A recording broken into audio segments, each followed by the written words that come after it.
Hello everyone, कैसे हो आप सब। उम्मीद करता हूँ आप सभी अच्छे होंगे। आज के इस वीडियो में हम डिस्कस करने वाले हैं मिक्स क्वेश्चन। ठीक है, जैसे कि आपने एग्जाम में देखे होते हैं, history, polity, geography, current affair, static, सारे क्वेश्चन मिक्स मिलते हैं, तो वही हम डिस्कस करने वाले हैं।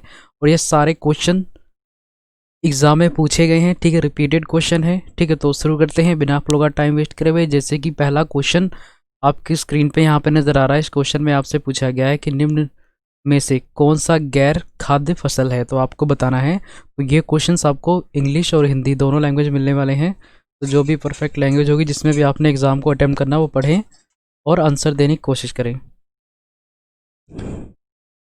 तो इसका सही आंसर हो जाएगा ऑप्शन नंबर ए। इसका राइट आंसर हो जाएगा फाइबर क्रॉप्स। ठीक है, तो फाइबर जो फसलें हैं इनमें से अलग है। ठीक है, कॉफ़ी, ऑयल सीड्स, तेल बीज, गन्ना, ये सब अलग है और फाइबर वाली फसलें अलग है। ठीक है, तो ए इसका राइट आंसर हो जाएगा। चलते हैं नेक्स्ट क्वेश्चन पे। अगला क्वेश्चन यहाँ पे आपसे पूछा गया है कि संस्कृत शब्द सत्य में जयते लिया गया है, तो आपको बताना है ये कहाँ से लिया गया है।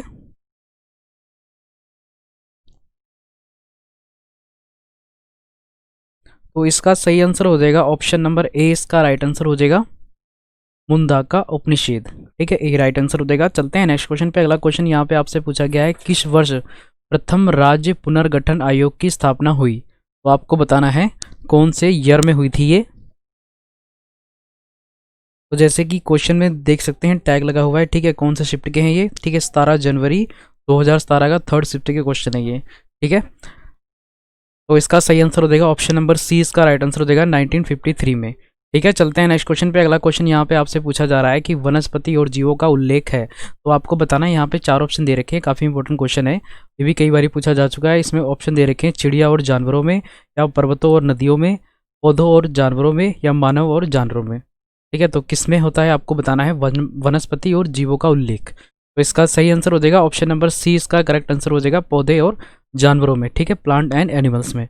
ठीक है, इसका राइट आंसर सी हो जाएगा। चलते हैं नेक्स्ट क्वेश्चन पे। अगला क्वेश्चन यहाँ पे आपसे पूछा जा रहा है कि भूटान साम्राज्य हिमालय में स्थित है, तो आपको बताना है जो भूटान का कौन सा पार्ट, ठीक है, उसमें हिमाचल में, सॉरी, हिमालय में स्थित है भूटान का, तो आपको बताना है। तो इसका सही आंसर हो जाएगा ऑप्शन नंबर बी। इसका राइट आंसर हो जाएगा ईस्टर्न। ठीक है, पूर्वी पार्ट है। ठीक है, बी इसका राइट आंसर हो जाएगा। चलते हैं नेक्स्ट क्वेश्चन पे। अगला क्वेश्चन यहाँ पे आपसे पूछा जा रहा है कि नीति आयोग में नीति का अर्थ क्या है, तो आपको सिंपल सा इस क्वेश्चन में इसकी फुल फॉर्म पूछी गई है।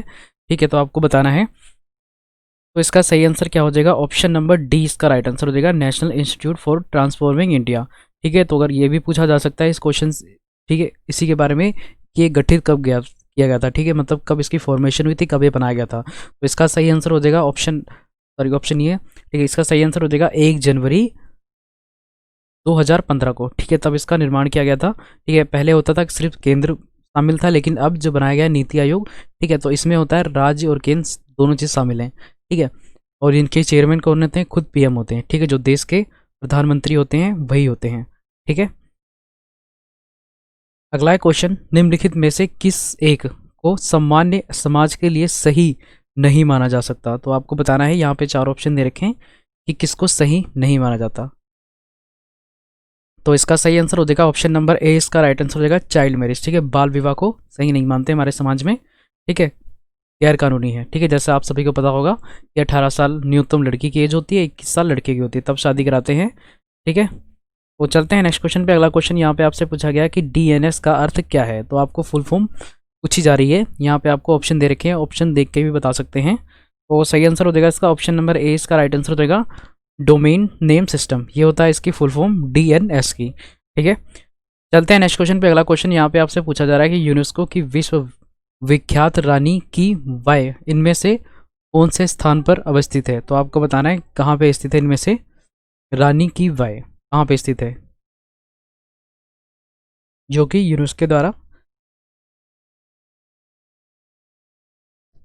तो इसका सही आंसर हो जाएगा ऑप्शन नंबर बी। इसका राइट आंसर हो जाएगा ये स्थित है पटना और गुजरात में। ठीक है, अगला है क्वेश्चन, सिंधु घाटी सभ्यता है, तो आपको बताना है इनमें से कौन सी है। तो इसका सही आंसर हो जाएगा डी। राइट आंसर हो जाएगा ब्रॉन्ज एज सिविलाइजेशन। ठीक है, कांस्य युगनी सभ्यता। ठीक है, डी इसका राइट आंसर हो जाएगा। चलते हैं नेक्स्ट क्वेश्चन पे। अगला क्वेश्चन यहाँ पे आपसे पूछा गया कि भारतीय संघ की कार्यपालिका का संवैधानिक प्रमुख होता है, तो आपको बताना है कौन होता है। तो इसका सही आंसर हो जाएगा ऑप्शन नंबर ए, इसका राइट आंसर हो जाएगा प्रेसिडेंट होते हैं। चलते हैं नेक्स्ट क्वेश्चन पे। अगला क्वेश्चन यहाँ पे आपसे पूछा जा रहा है कि इनमें से कौन सी इकाई कंप्यूटर में डाटा स्टोरेज की सबसे छोटी इकाई है। तो आपको बताना है सबसे छोटी इकाई कौन सी होती है इनमें से। तो कंप्यूटर नॉलेज के भी आपको क्वेश्चन जैसे कि एग्जाम में देखे होंगे पूछे जाते हैं, ठीक है। तो आपको बताना है कौन से होते हैं। तो इसका सही आंसर हो जाएगा ऑप्शन नंबर डी, इसका राइट आंसर हो जाएगा 1 मेगाबाइट। ठीक है, चलते हैं नेक्स्ट क्वेश्चन पे। अगला क्वेश्चन यहाँ पे आपसे पूछा जा रहा है कि भारत की सबसे धीमी रफ्तार वाली ट्रेन कौन सी है। तो आपको बताना है सबसे धीमी रफ्तार वाली ट्रेन कौन सी है, स्लोवेस्ट ट्रेन। तो सही आंसर हो जाएगा इसका ऑप्शन नंबर ए, इसका राइट आंसर हो जाएगा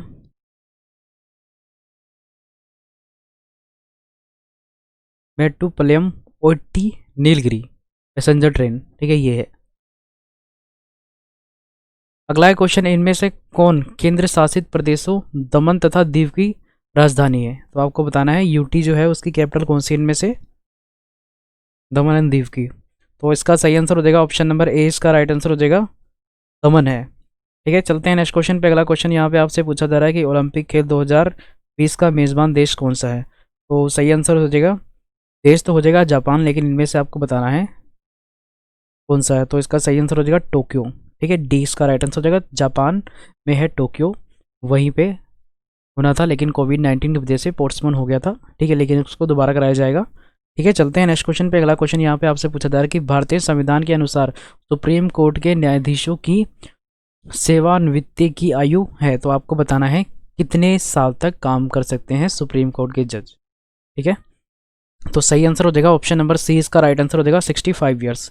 ठीक है, चलते हैं नेक्स्ट क्वेश्चन पे। अगला क्वेश्चन यहाँ पे आपसे पूछा जा रहा है कि इनमें से किस एक स्वतंत्र सेनानी का मूल नाम मणिकर्णिका है। तो आपको बताना है, ठीक है, था मणिकर्णिका किसका था नाम इनमें से।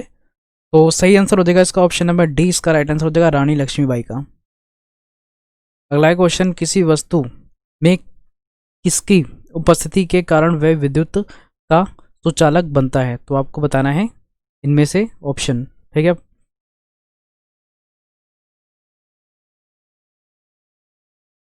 तो इसका सही आंसर हो जाएगा ऑप्शन नंबर सी, इसका राइट आंसर हो जाएगा इलेक्ट्रॉन्स।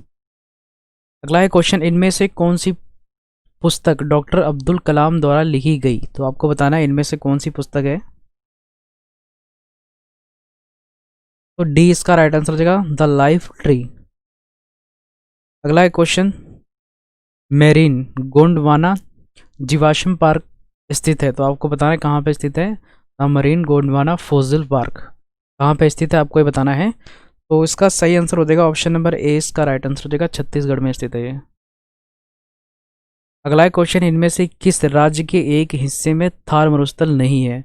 यहाँ पे आपको ऑप्शन दे रखे हैं 4। ठीक है, आपको देखते ही पता चल जाना चाहिए इनमें से।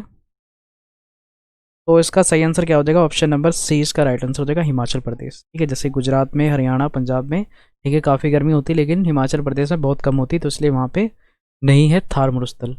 ठीक है, चलते हैं नेक्स्ट क्वेश्चन पे। अगला क्वेश्चन यहाँ पे आपसे पूछा जा रहा है कि भगत सिंह, राजगुरु तथा सुखदेव को किसकी हत्या के आरोप में फांसी की सजा दी गई थी। तो आपको बताना है तो तीनों लोगों को किसकी हत्या की वजह से फांसी की सजा दी गई थी।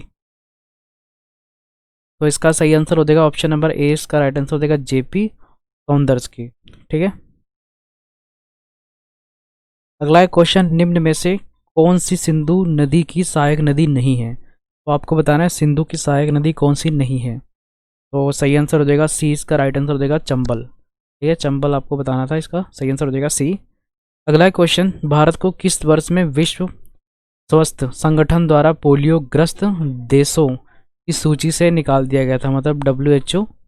ठीक है, वर्ल्ड हेल्थ ऑर्गेनाइजेशन ने पोलियो के मुक्त से भारत को निकाल दिया था। ठीक है, भारत को पोलियो मुक्त कर दिया था, घोषित कर दिया था। तो इसका सही आंसर क्या हो जाएगा ऑप्शन नंबर सी, इसका राइट आंसर हो जाएगा 2014। ठीक है, तो 2014 में फ्री हो गया था भारत हमारा पोलियो से। अगला क्वेश्चन, इलेक्ट्रॉन और फोटोन का समान तरंग दैर्घ्य हो तो उनका निम्नलिखित में से क्या समान होगा। तो आपको बताना है क्या सेम होगा। तो इसका सही आंसर ए हो जाएगा लाइनर मोमेंटम। ठीक है, रैखिक संवेग सेम होगा। ठीक है, अगला क्वेश्चन, IT में बैंडविड्थ बढ़ाने के लिए किस तकनीक का इस्तेमाल किया जाता है। तो इसका सही आंसर हो जाएगा ऑप्शन नंबर ए, इसका राइट आंसर हो जाएगा मेमोरी इंटरलीविंग। ठीक है,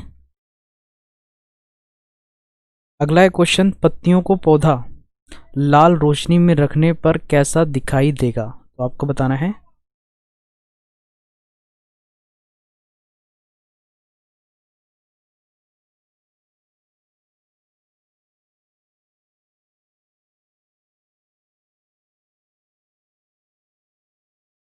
तो इसका सही आंसर हो जाएगा बी, ब्लैक। ठीक है, इसमें हिंदी में हरा लिखा है लेकिन वो गलत होगा। ठीक है, लेकिन इसमें बी राइट आंसर हो जाएगा, ब्लैक यानी काला। ठीक है, अगला क्वेश्चन, इलाइडर अपनी उड़ान के लिए निम्नलिखित में से किस ऊर्जा पर निर्भर होता है, तो आपको बताना है।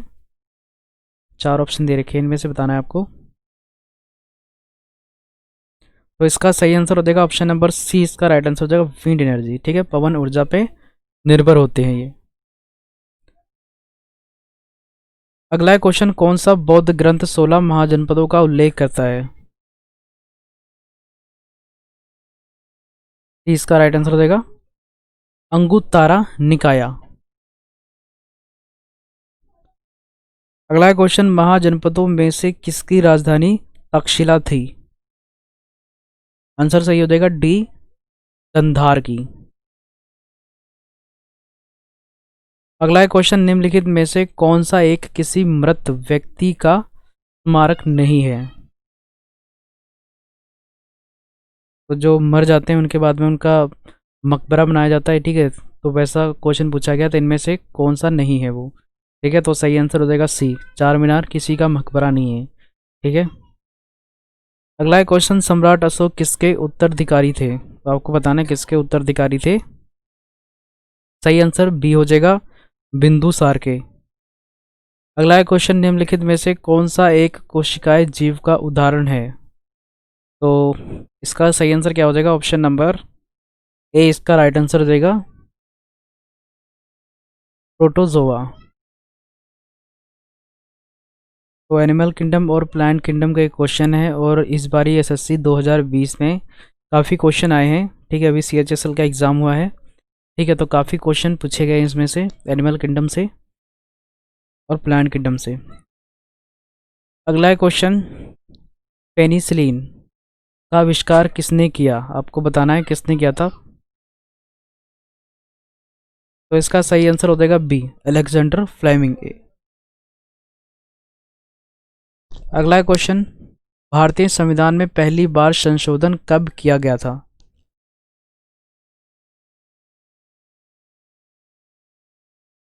तो इसका सही आंसर हो जाएगा बी, 1951 में। अगला क्वेश्चन, भारत में कार्यकारी प्रमुख किसे माना जाता है, सही आंसर हो जाएगा ए, प्रधानमंत्री को। ठीक है, लेकिन आप एग्जांपल देखें अगर यूएसए का, ठीक है, अमेरिका का, तो वहाँ पे कार्यकारी कौन माना जाता है, राष्ट्रपति माना जाता है वहाँ पे। ठीक है, जैसे कि डोनाल्ड ट्रंप है। ठीक है, लेकिन हमारे भारत में प्रधानमंत्री मानते हैं। अगला है क्वेश्चन, कोणार्क मंदिर का निर्माण किसने कराया था, तो आपको बताना है कोणार्क मंदिर का निर्माण किसने कराया था। ये काफ़ी बार एग्जाम में पूछा जा चुका है, क्वेश्चन काफ़ी इंपॉर्टेंट है, मैंने भी कई बार ही कराया है क्वेश्चन, आपको अच्छे से याद हो गया होगा। तो इसका सही आंसर क्या हो जाएगा बी, नरसिंह देव प्रथम, इनके द्वारा कराया गया था।